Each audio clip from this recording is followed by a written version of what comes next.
wie der Klee als Sieger heimkommt. Von Hans Glückstein. Die Kleider verspritzt, wie mit Brabbel begossen, verrisse die Strimp und ein Loch in der Hose. Die Nasblut uns hängt e Baus an seinem Kopf, so dick wie 'n zweischläfrischer Grumbeerenknopf. Ins Gesicht bampeln strubbelig die börstische Haar, ein Drecksträfe zieht sich vom Backe zum Ohr. Am Wervel da pappt blutige Krust, sein Knick scheint mit Wasser vom Kandel geduscht.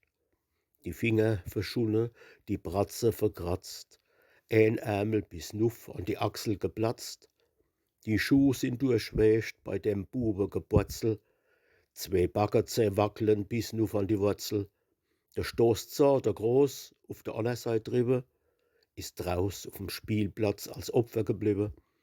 Der Aache-Erdeckel sind geschwolle und dick, und doch strahlt sein Kneppach vor Stolz und vor Glück.